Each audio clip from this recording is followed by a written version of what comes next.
하나님의 말씀 보겠습니다. 하나님의 말씀은 고린도 후서 제1장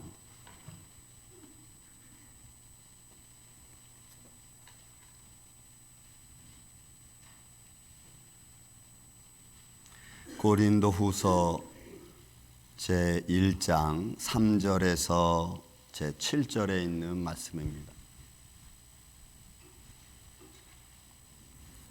고린도 후서 제1장 3절에서 7절 말씀을 교독하겠습니다. 찬송하리로다. 그는 우리 주 예수 그리스도의 하나님이시요 자비의 아버지시요 모든 위로의 하나님이시며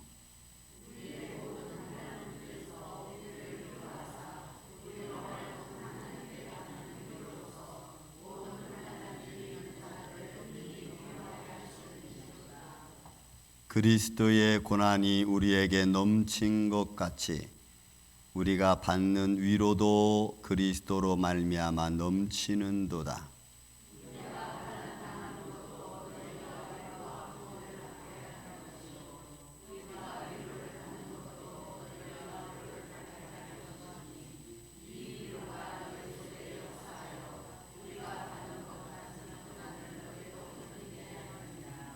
너희를 위한 우리의 소망이 견고함은 너희가 고난에 참여하는 자가 된 것 같이 위로에도 그러할 줄을 알미라.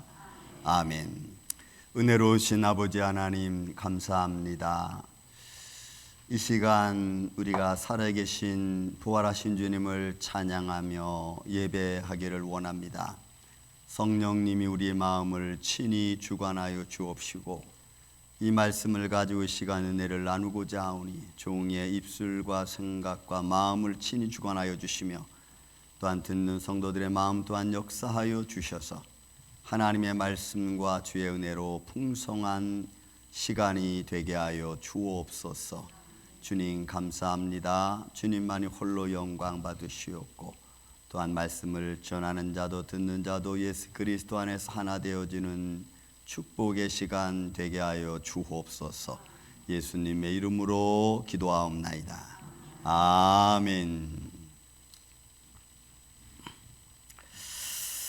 할렐루야.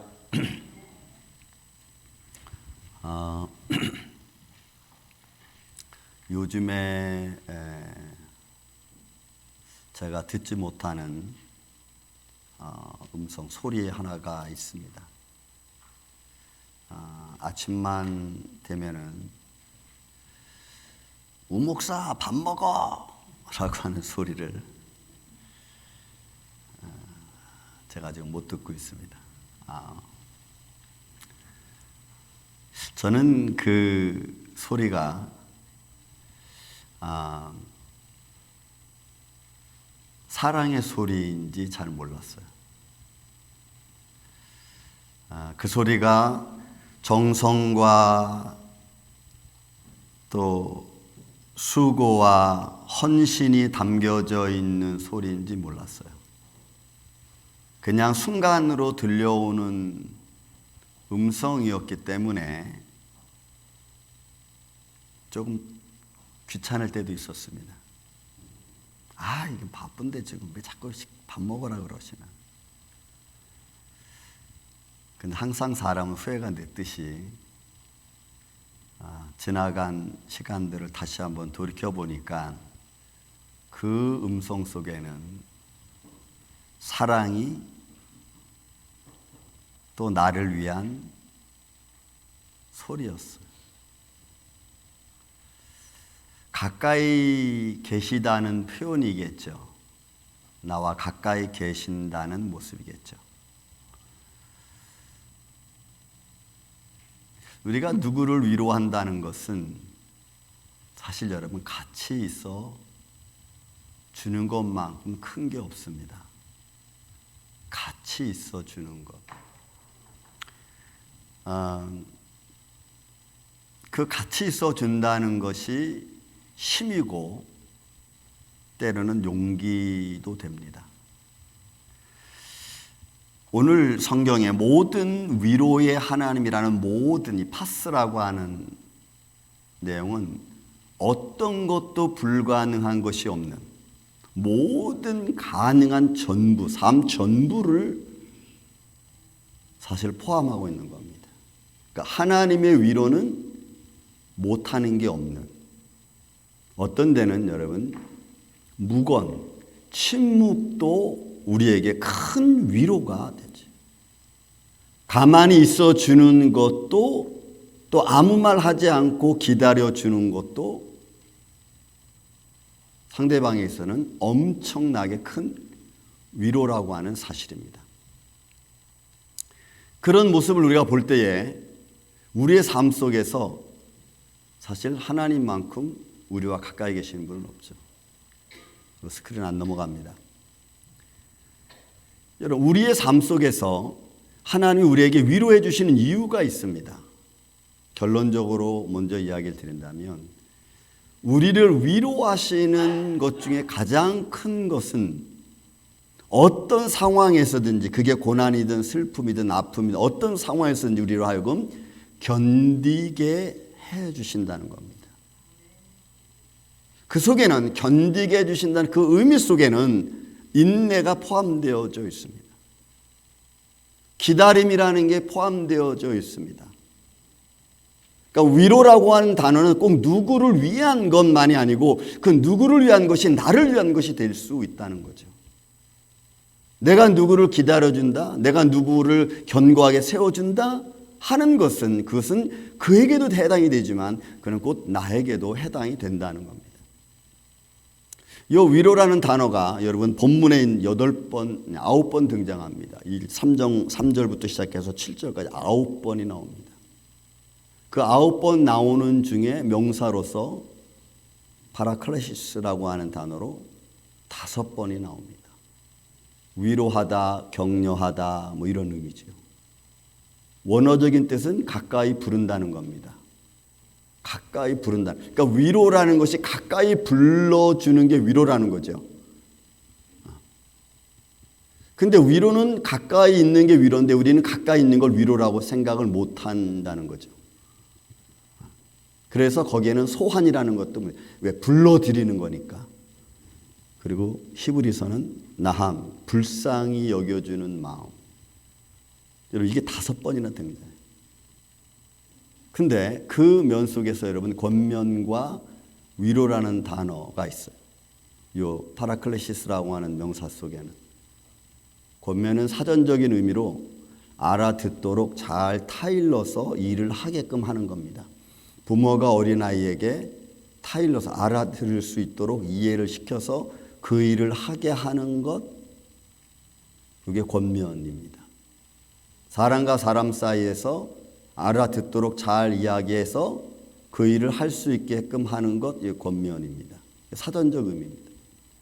위로라는 말도 요거는 조금 다르죠. 이것도 사전적인 의미는 힘들고 어렵고 괴롭고 슬픔을 가졌을 때 그런 것들로 말하면 스트레스 받지 않고 그것을 잃어버리고 빨리 잃어버리고 마음의 평강을 찾을 수 있도록 도와주는 겁니다. 그러니까 권면과 위로가 다 포함되어지는 게 파라클레시스라는 단어입니다. 그러니까 사람이 힘들어서 슬프고 힘들어서 어렵고 고난 때문에 마음이 괴롭고 여러 가지 많은 스트레스 받을 때 그것을 빨리 잊고 마음의 평강을 가질 수 있도록 도와주는 사람, 그렇게 가까이 있어주는 사람, 이게 위로하는 자, 위로라고 하는 거죠. 또 안 넘어갑니다. 또 이 파라칼레오라고 하는 게 있습니다. 이거는 여러분 동사입니다. 뭐뭐 곁으로 부르다는 거죠. 뭐뭐 곁으로. 요거는 주체가 있어요. 주체가. 그러니까 성경적 주체는 하나님이십니다. 하나님이 하나님 곁으로 사람을, 자기 백성들을 불러주시는 겁니다. 자기 백성들을. 그러니까 자기 백성들이 힘들고 어렵고 슬프고 괴로울 때 그걸 빨리 잊고 믿음의 기쁨의 평정함을 가질 수 있도록 하나님이 불러주시는 거예요. 자기 곁으로 불러주시는 거예요. 하나님 곁에 있는 성도들, 하나님 곁에 있는 하나님의 자녀들, 반대로 성령님이 나와 동행해 주시고 성령님 나를 감동하실 때 여러분 우리 마음속에는 뭐가 있어야 되느냐? 평강이 있어야 되는 거예요. 여러분들은 주님과 동행하십니까? 여러분 주님의 부르심 가운데 계십니까? 스트레스 근데 받으십니까?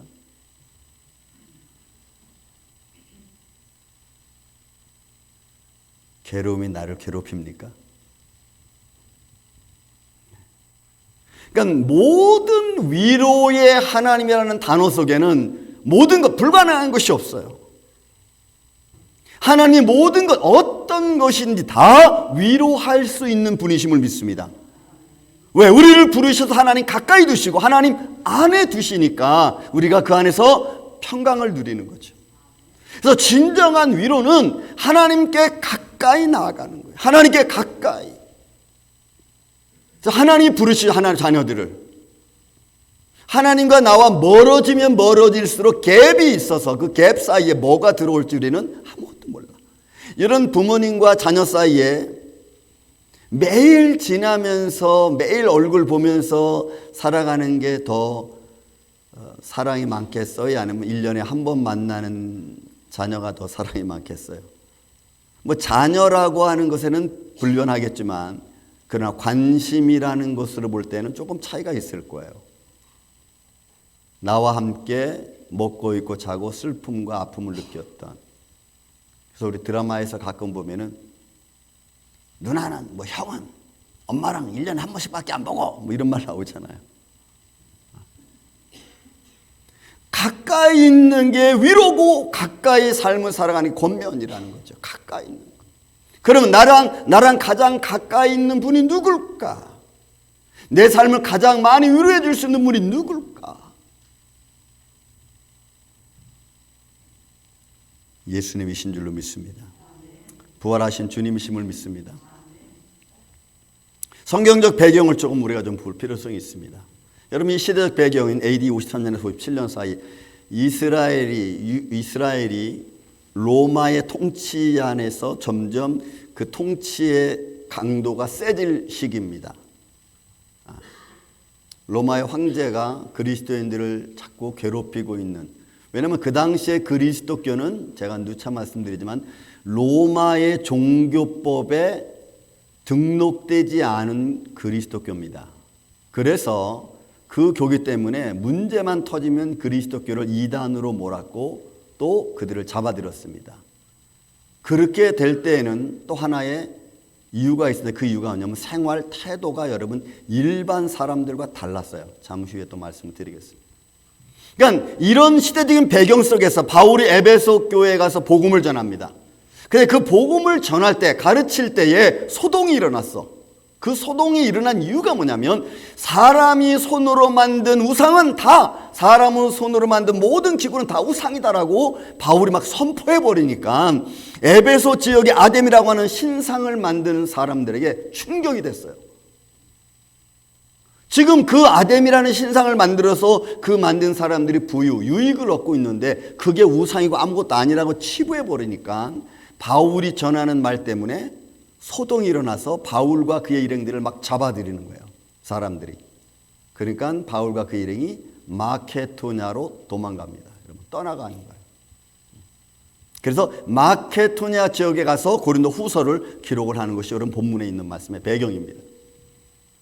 그러니까 사도 바울과 그의 일행들이 전하는 복음이 세상의 학문과 세상의 종교와 부딪히는 충돌을 일으키는 거예요. 지금도 이제 이 시대도 아마 그런 게 오겠죠. 세상의 문화와 사회 문화와 종교가 그리스도교 복음이 기독교가 충돌을 이제 일으킬 겁니다. 아직은 그 충돌이 미미해서 우리가 잘 못 느끼지만 이제 좀 더 심각하게 느껴지겠죠. 그렇게 세상의 문화와 복음이 충돌을 일으키면 그때 믿음의 사람들은 어떤 위치에 서야 될까? 저와 여러분이 생각해 두어야 될 아주 중요한 문제입니다. 이 이야기를 사도행전 20장 1절에 말합니다. 소요가 그침에 바울과 제자들은 그 후에 거기 있는 에베소 사람들과 작별하고 그리고 마케도냐로 떠나갑니다. 사도행전 18장 보면 바울이 마케도냐를 에베소를 떠날 때 에베소 장로님들을 이렇게 불러놓고 몇 가지 설교를 합니다. 이야기를 해놓고 그다음에 떠나죠. 이 마케도냐로 떠나는 것이 고린도후서 2장 3절에 나타납니다. 왜냐하면 그 후에 또 고린도 2장에 보면은 바울은 형제 디도를 만나길 원했습니다. 떠나면서 에베소에 대한 문제가 심각하거든요. 왜냐하면 그 당시에 에베소 지역은 로마의 직접 통치를 받고 있는 지역이었습니다. 그래서 황제 숭배가 유일하게 거기서 행할 수 있도록 지령을 받은 동네, 도시가 여러분 에베소 지역이에요. 그런 지역에서 나이 어린 디모데를 거다 놓고 떠나는 바울은 마음이 심히 불편하죠. 힘들죠. 그래서 디도를 만나서 이런저런 이야기를 하기를 원했지만 만나지 못했어. 그리고 만나지 못한 상태에서 성령의 인도하심을 따라 마케도냐 사람이 밤에 나타나서 우리를 도우라, 와서 우리를 도우라는 말을 듣고 그가 마케도냐로 떠나갑니다. 그런 상황을 지금 이 배경을 고린도후서 1장은 가지고 있는 겁니다. 그러니까 그런 상황 속에서 바울이 일행과 함께 로마의 어떤 정치권에 또는 그 종교적으로 여러 가지 많은 상황이 벌어지고 있는 때에 제자들을 놓고 마케도냐로 가는 그 심정이 어떻겠어요? 그리고 남아있는 사람들은 세상 사람들, 소위 세상 아데미 신전을 섬기는 세상 사람들 앞에 이리저리 시달림을 많이 받을 거라고. 그래서 표현합니다.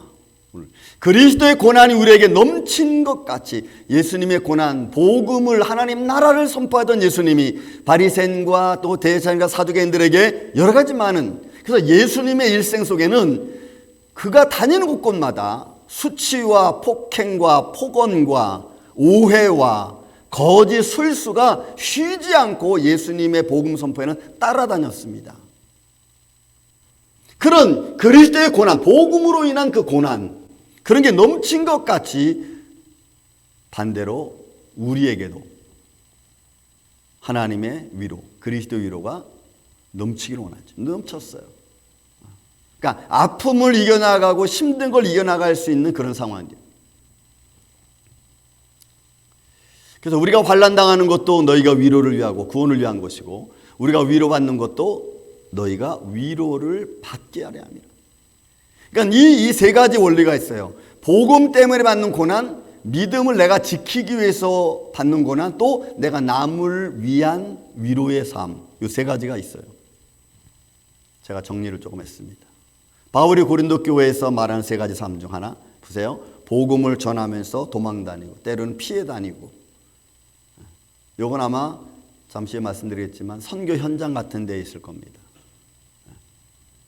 반대로 또 그런 상황 속에서 나라고 하는 존재가 어떻게 내가 믿음을 지킬 건, 어떤 상황을 만나든지 그 상황과 그 조건 안에서 내가 지켜야 될 믿음의 자세, 생활이 있겠죠. 그 속에서 받은 위로로 내가 또한 나뿐만이 아니고 같이 환난당하는 이들을 위로해 줘야 되는 현실. 그러니까 여러분들은 이 세 가지를 다 갖고 또 견디고 또 위로 받고 해 주어야 됩니다. 이 세 가지를. 그 중에 하나가 여러분, 복음으로 인한, 복음 때문에 받는 고난의 위로가 있어야 됩니다. 이건 아마 선교 현장이 많겠죠. 특별히 무슬림 지역에서 전도하는 사람들은 거의 생명 걸고 전도를 합니다. 저희 선배 목사님인 터키, 튀르키예죠 지금은. 거기서 선교 활동을 하면서 제가 언젠가 또 말씀을 드렸지만 이분이 우리 팔팍 있을 때 와서 한번 복음을 증거했습니다.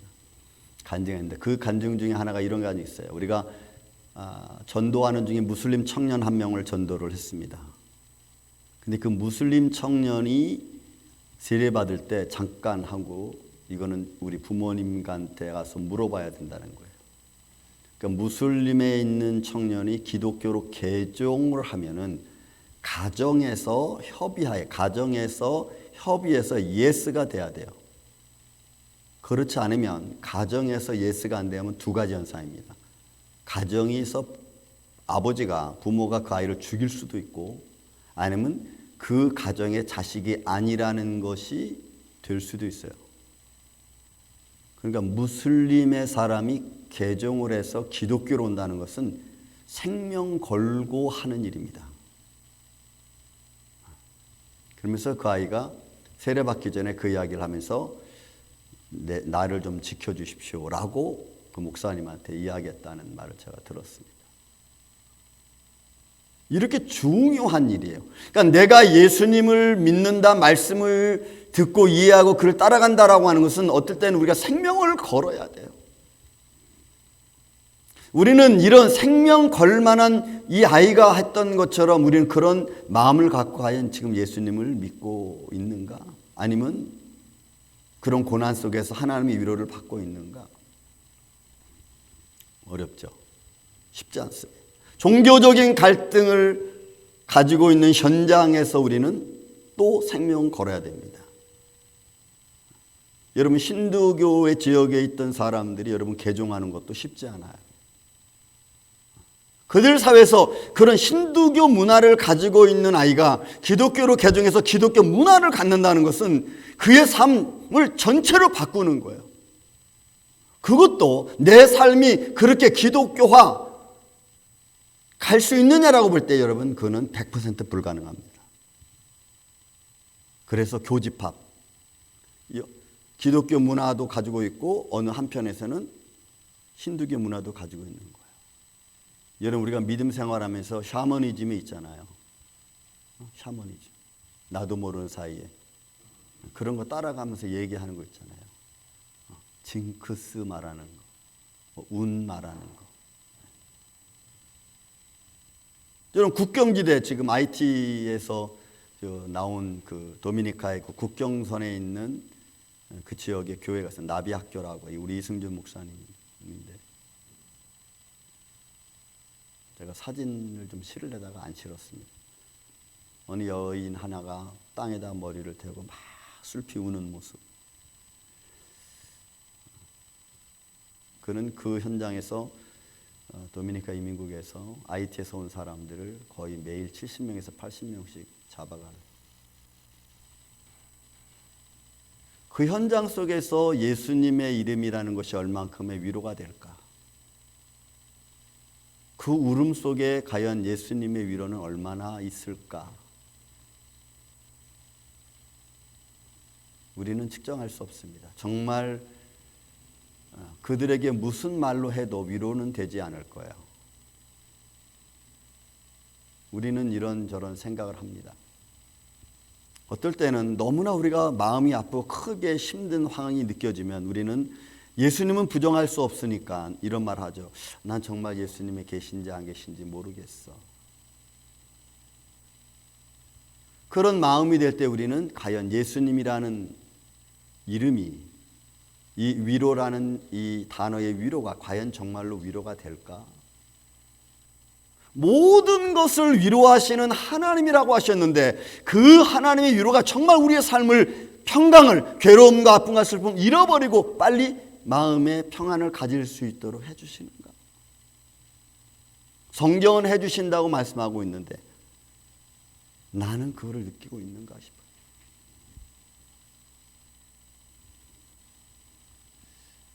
여러분 이런 문제들은 남의 문제가 아니라 내 문제이기도 하고 내 주위에서 일어나는 문제이기도 하고 정말 우리가 때로는 힘들어서 해결하지 못하는 문제이기도 합니다. 근데 성경은 그 안에 하나님의 위로가 있다고 말합니다. 어떠십니까? 여러분들은 위로를 받을 수 있겠습니까?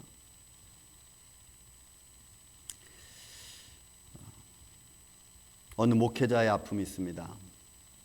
선교 현장에 나가서 선교 하나님의 일을 하면서 자녀가 병들었습니다. 그 병든 자녀를 안고 다시 귀국을 해야 되나 아니면 계속 현장에 남아 있어야 되나. 고난이 계속됩니다. 형편이 나아질 기미가 보이지 않습니다. 내가 여기서 선교 현장에 서 있는 것이 하나님의 뜻인가 아니면 귀국해서 다른 일을 하는 게 하나님의 뜻인가.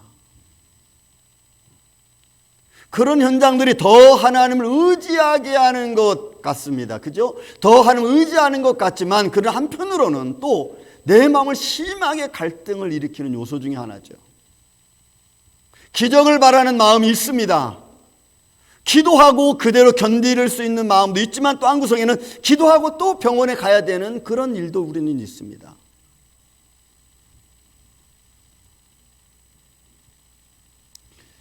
우리는 어떤 위로를 받고 있는가? 과연 이런 삶의 과정 속에서 하나님의 위로가 나에게 힘이 되는가? 매일 기도해도 잘 안 되는 것 같아요. 그런데 하나님은 된다고 이야기하고 위로의 하나님이라고 이야기하는데 우리는 삶 속에서 어떤 게 하나님의 위로인지 잘 못 느껴요.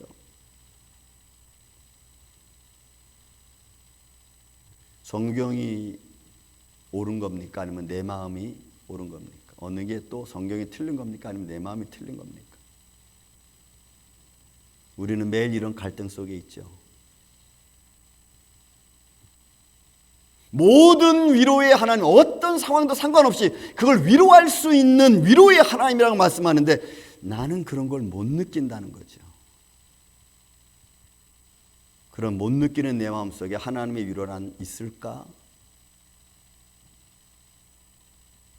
순교자들도 마찬가지입니다. 그들은 늘 이런 말을 합니다. 죽음은 늘 나를 기다리고 있었다. 또 이런 죽음이 늘 나를 기다리고 있다는 것을 마음에 두고 복음을 전하는 거예요. 언제 어느새 어떤 일이 일어날지 I don't know, 모르는 거죠. 여러분 이 말은 꼭 복음의 최전방에 있는 사람에게만 해당될까요?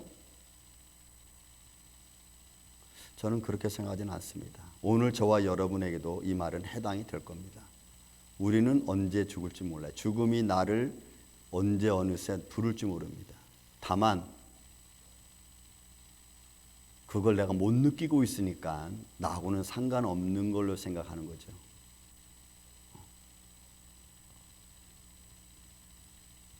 이런 복음의 현장에서 복음 때문에 당하는 아픔들, 이 아픔 모든 것들을 포함해서 하나님 위로하실 수 있다, 위로하신다라고 여러분 얘기합니다. 근데 우리는 그걸 잘 못 느껴요. 안 넘어갑니다요. 생명을 걸고 달리는 선교 현장뿐만이 아니고 어떻게 보면 지금 평범하게 살아가고 있는 저와 여러분에도 우리는 생명을 걸어야 됩니다. 그 생명을 거는 것은 하나님이 나에게 주신 우리에게 주신 큰 그 위로의 모습이 담겨져 있어요. 그리고 우리는 그 위로로 인해서 내 삶 전부를 거는 겁니다. 과연 이게 가능한 이야기일까?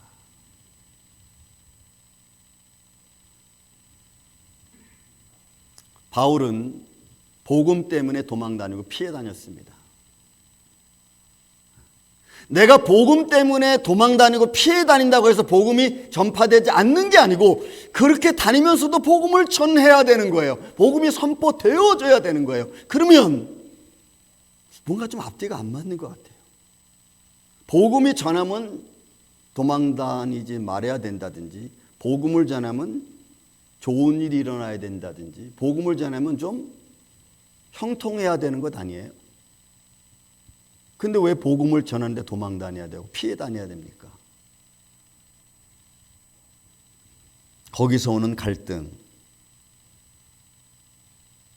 그리고 인생의 피곤함 그런 것들이 내 안에서 하나님의 위로로 해결되지 않으면 우리는 절대로 어려움 속에서 감사라는 것은 이룰 수 없습니다. 제가 그저께 목사님, 제가 아는 목사님의 따님이 하나님의 부름을 받았으면 나이 37살. 저 몸에 약간 좀 지체가 있었지만 많은 사람들이 이렇게 비행할 때 제가 이렇게 안으면서 목사님 미안해, 목사님 어머니 돌아가실 때 못 갔어, 괜찮습니다 하면서 축하합니다, 감사합니다 그랬어. 웃더라고. 막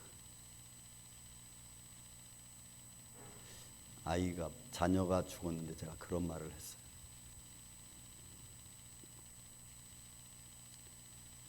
우리는 현실을 보는 것과 믿음을 가지고 있는 것은 조금 다른 것 같아요. 어떻게 그런 상황에서 우리가 하나님께 감사할 수 있을까라고 하는 마음을 갖는 것은 현실적인 마음은 절대로 아닌 것 같아요. 하나님의 나라가 있다는 게 내가 힘이고 능력이고 그게 감사하겠죠. 그 말씀이 나한테 힘이 되지 않으면 우리는 그런 말 할 수 없습니다. 이 사람 미쳤어. 이게 지금 이 상황이 어떤 상황인데 그런 말을 해.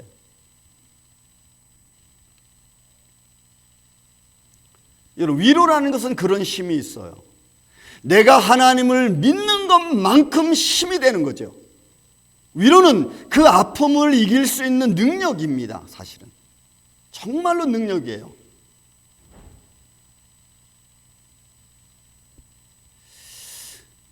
사도행전 19장도 우리가 표현합니다. 이 일이 있은 후에, 여러분 이 일은 소동입니다. 복음으로 인한 소동. 그 일이 있은 후에 바울이 마케도냐와 아가야로 들어가서 그 다음 예루살렘으로 가기로 작정합니다. 이 일이 있은 후에, 복음 때문에 피해야 했던 그 순간이 있은 후에, 그러니까 우리의 삶은 어느 현장, 어느 사건에 어떤 일이 일어날지 우리는 아무도 몰라.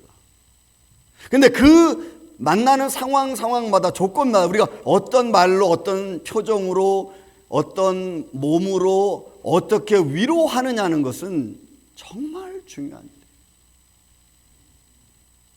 무건도 말하지 않는 것도 위로입니다. 어떨 때는 누구에게 말하지 않는 것도 위로가 돼요. 그냥 가만히 있어주는 것만으로도 위로가 되죠.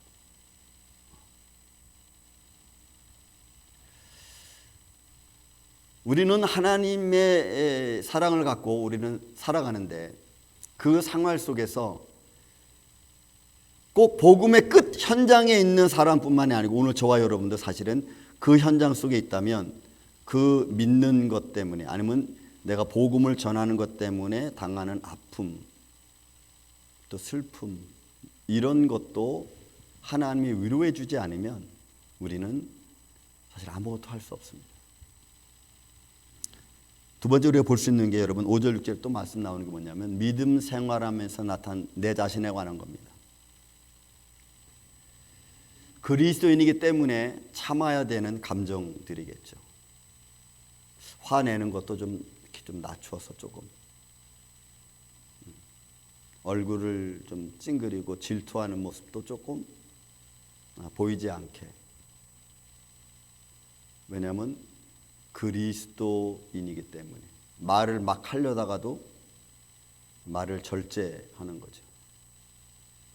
왜요? 그리스도인이기 때문에. 여러분들은 그런 생각을 한번 해보셨습니까? 내가 그리스도인이니까 할 말도 잠깐 주춤하고 화내려고 했던 것도 좀 주춤하고. 여러분 예수님 당시에 예수님이 부활하기 전에 죽으시기 전에 수많은 예루살렘에 10,000명 이상이 넘는 사람들이 예수님을 따랐고 예수님 말씀을 들었습니다. 그러나 예수님의 십자가를 죽으시는 걸 보고 나서 예수님을 따르는 사람들이 다 도망가고 믿지 않았습니다. 그래서 역사로 보면은 예루살렘에 예수를 믿는 사람들이 1,000명도 되지 않았다 그랬어요. 그건 제자들도 마찬가지였습니다. 다 도망갔어요. 그런데 묘한 일이 생겼습니다. 예수님이 돌아가시고 십자가에 담았고 그 다음에 십자가에서 죽었고 무덤에 담겼고 그리고 2, 3일 지난 후에 사람들이 이상한 말을 하는 겁니다. 예수님이 살아나셨다는 거예요. 정치권에서는 이게 무슨 말이야? 확인할 수 없잖아요. 저와 여러분도 확인할 수 없잖아요. 이 시대는. 그런데 확인되어지는 역사적 근거가 뭐냐면 그렇게 그 당시 예수의 죽음을 보고 도망갔던 자들이 돌아와서는 다시 예수님을 믿고 따르는 것이 그 전보다 훨씬 강한 거였어요. 도망가던 자들이 이제는 도망가지 않고 죽음을 불사하고 그리스도를 전하는 거였어요. 정치권에서 이상하게 보면 이게 뭐지? 저들이 정말 뭘 받길래 도망갔던 자들이 와서 오히려 죽음을 내놓고 예수 그리스도를 전하지? 간접적으로 부활을 간접적으로 증명되는 거죠. 여러분, 사회에서는 그 당시에 인정받지 못했어요. 그리스도인들이라는 것을 인정받지도 못했을 뿐만 아니라 그들이 말하는 것도 인정하지 않았어요. 그런데 그들의 삶이 그걸 인정해 주는 거예요. 금욕 생활하죠. 생활 속에 금욕이 있습니다. 절제가 있습니다. 생활 속에 헌신과 봉사가 그들의 삶이 그렇게 막 이루어져 가는 거예요. 그래서 우리 초대교회에서 내 것을 내 것으로 하지 아니하고 남을 돕습니다. 불가능한 거예요. 그 시대적인 상황에서는. 그러니까 그들이 그렇게 살아가는 것을 사람들은, 그 당시의 사람들은 인정하지 않았어. 그러면서도 인정하는 거예요. 저들이 어떻게 저렇게 변했지? 믿지 않으면서도 믿어는 거예요. 믿어지는 거예요. 왜? 그들의 삶이 전혀 다르거든. 이게 여러분 초대 교회의 모습 중에 하나입니다. 그래서 그들이 나중에는 부활을 안 믿을 수가 없는 거예요. 그분을 만나지 않고서는 저렇게 바뀔 수가 없다는 거죠. 그러니까 믿음을 지킨다는 게 여러분 쉬운 일이 절대 아닙니다. 그뿐입니까? 그리스도인이기 때문에 여러분 손해나는 일이 얼마나 많겠어요. 금전적인 것도 그렇고 사람의 말 오해도 그렇고. 제가 인천에서 목회할 때 현대 그레이스를 끌고 가고 한 사람은 대구에서 끌고 온 차를 딱 하다 골목에서 쭉 섰습니다. 안 부딪혔어. 근데 이 대구에서 탄 사람이 두 사람이 나와서 막 나한테 뭐라 그러는 거예요. 그때 제가 20대 중반이었었는데 일단은 뭐 서로 놀랬으니까 가만히 있었어. 그랬더니 뭐 당신이 이렇게 하죠. 뭐 내 차가 이렇게 다녀가지고 따라오라는 거예요. 나를 끌고 어디로 갔냐면은 우리 지금 말하면 정비소에 갔습니다. 정비소에 보면 대우 차 그 당시에 옆에 라인에 무슨 뭐 까맣게 좀 이렇게 라인 하나씩 붙여놓는 게 있잖아요. 고무 밴드 같은 거. 근데 그게 떨어졌어. 당신이 부딪혀서 떨어졌다는 거예요. 부딪혀서 그게 떨어졌어. 그럼 떨어졌으면은 처음에 떨어졌으니까 하얘야 되잖아. 근데 그건 시커매. 그러니까 떨어진 지가 오래됐다는 거지. 그러면서 나를 자동차 정비소에 끌려가가지고 자기들끼리 막 얘기하면서 얘기한 그때 그 정비소 직원 나한테 하서 말이 그냥 잘 어떻게 좀 정리하세요. 이게 부딪혀 떨어진 게 아닌 거거든. 근데 뭐 막 얘기하더니 돈 10만 원 내놓으래. 이거를 어떻게 해야 되나. 그다음에 알았다고. 그리고 이제 헤어졌어요. 오후 전화가 왔어요. 10만 원 갖고 오라. 제가 10만 원을 갖다 줬어요. 인천 어떤 사무실에. 나중에 알고 보니 이 사람이 공무원이야. 더 황당한 얘기를 그때 합니다. 내가 화가 난 것은 여러분 우리 그때 그레이스 앞에 성경책 이렇게 올려져 있어. 성경책을 보는 순간 화가 나더래. 그 화가 뭐냐? 자기 어머니가 교회 다니면서 여러분 좋은 모습을 보이지 못한 거예요.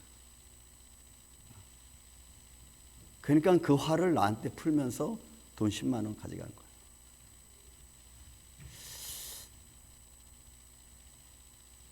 상황이 전혀 앞뒤가 안 맞지만 거기서 싸우면 무슨 얘기가 나오겠어요? 그 사람 분명히 당신이 예수 믿으면서 뭐 어쩌고 막 별별 얘기가 다 나올 거야. 10만 원 주고 말았어요. 아무것도 부딪히지도 않았는데. 걔네가 지난 후에 이거 예수님 믿는다는 것 때문에 내가 당했구나. 여러분 생활 속에서 그런 상황이 이해가 되지 않아. 그렇다고 해서 여러분 그 사람 잡고 뭐 멱살 잡고 싸우겠어요? 아니면 이놈 저놈 하면서 싸우겠어요? 그 사람은 계속해서 날 보고 예수 믿는 사람이 뭐 욕하겠죠. 계속해서. 그런 말 듣기가 너무너무 나는 싫으니까 그냥 주고 말아. 여러분, 어떤 것이 믿음을 지키는 것일까요? 또 이해되지 않는 상황이 벌어졌을 때 하나님의 말씀, 어떤 말씀이 내 마음에 그런 마음들을 위로하실까요? 나한테 이해시켜 주시고 알게 해주시고 권면, 잘 알아서 깨닫게 해서 일을 하게 하시는 그런 믿음의 권면이 내 안에 있지 않으면 우리는 여러분 싸우는 거예요. 하나는, 이제 마지막 하나는, 여러분 내가 위로받았으니까 남을 위로해 주는 거죠. 이거는 삶의 아픔을 치료하는 요소 중에 하나입니다. 여러분 본문에 있는 말씀 4절에 보면 이런 말씀이 있어요. 우리의 모든 환난 중에서 우리를 위로하사 우리로 하여금 하나님께 받은 위로로서. 여러분 이 단어를 직접 해석하면 이렇게 되는 거예요. 하나님께 받은 하나님의 위로로 말미암아, 이렇게 되는 거예요. 그러니까 하나님이 나를 위로해 주신 그 위로로 말미암아 내가 다른 사람을 위로하는 거예요. 자, 여러분들은 위로하는 자의 삶입니까? 상대방의 화를 돋구는 사람입니까? 여러분 상대방의 마음을 돋구십니까? 화를 돋구십니까? 화를 가라앉히게 합니까? 성경은 네가 하나님께 위로받았으니까 너도 다른 사람을 위로하라고 말합니다. 여러분 바울이 지금 이 배경 들었죠? 제가 말씀드렸죠. 지금 에베소 교회 현장에서 이리저리 막 도망다니고 그리고 피해 다니고 또 정치권에 있는 사람들 또 세상의 문화에 우상 숭배하는 자들은 그리스도인들을 막 잡아가고 막 욕하고 막 이런 현장입니다. 이런 현장 속에서 어떤 일은 야 내가 예수님 믿으니까 야 이거 더 힘들어서 못 살겠다 할 때 과연 정말로 예수님을 만난 부활하신 주를 만난 사람들은 뭐라고 그를 얘기할까? 그 현장 속에서 아닙니다. 조금만 기다립시오. 하나님은 그렇지 않습니다. 무슨 말로 그를 위로할 수 있겠어요? 그리고 여러분 오늘 16절 마지막 절에 이 위로가 너희 속에 역사하여 우리가 받는 것 같은 고난을 너희도 견디게 하느니라. 상대방은 내가 전하는 말로 인해서 그가 지금 당하는 아픔과 어려움을 이겨나가도록 견디도록 해주는 겁니다.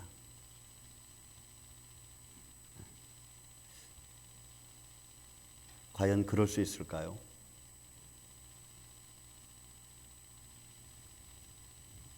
하나님의 위로의 능력이 우리 안에서 풍성히 임하고 내가 이해되고 생명의 말씀이니까 가능하다라고 내가 믿어지면 아마 어려움도 이겨나갈 수 있을 거예요.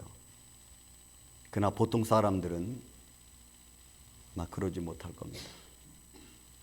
삶의 문제를 풀어가는 것, 생활에 얽히고 설켰던 문제들, 우리는 그런 오랜 어떤 얽히고 설킨 문제들이 오랜 시간을 두면은, 오랜 시간에 가면은 우리는 하나님이 안 들어주신다고 이야기합니다. 정말로 하나님은 안 들어주시는 분입니까?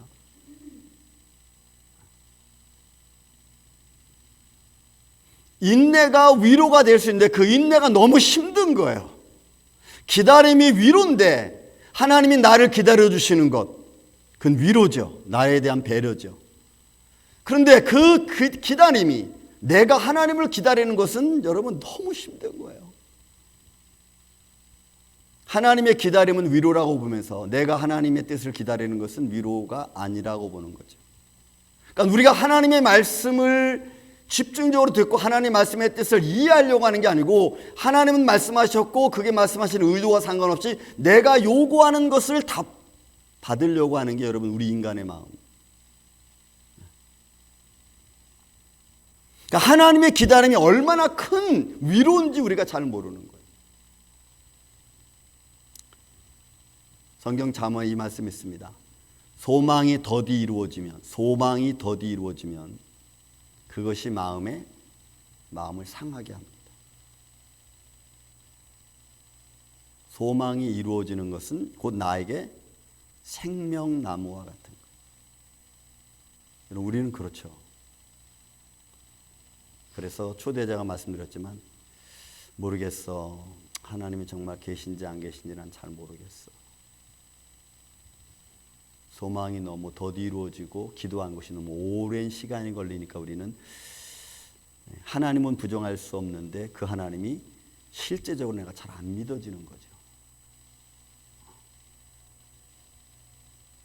여러분들은 어떠십니까? 예수님을 믿는, 부활하신 주님을 믿는 여러분들의 마음은 어떠십니까? 여러분들을 위로하시는 그 모든 상황에서 위로해 주신 그 위로로 남을 위로해 줄 만큼 그런 역량, 그런 위로를 받고 계십니까? 이제는 살아계신 하나님을 저와 여러분이 믿는다면, 아니 믿고 있다면 그 믿음 위에서 이제는 좀 위로해 줄 수 있는 마음을 가지시기를 저는 예수님의 이름으로 축원을 드립니다. 우리를 위로하신 분은 사람이 손으로 만든 우상이 아니고 그분은 전지전능하신 하나님이시고 죽음에서 부활하신 주님이십니다. 그분이 우리를 위로하셨다면, 그리고 그 위로가 우리 안에 충만하다면 우리는 그 위로의 능력으로 내 옆에 있는 사람을 위로할 수 있습니다. 하나님과 가까이 하십시오. 마지막으로 우리 좌우에 계신 분들한테 한번 이야기합시다. 하나님과 가까이 하십시오.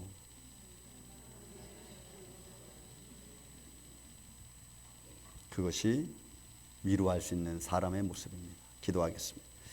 사랑과 은혜가 많으신 아버지 하나님,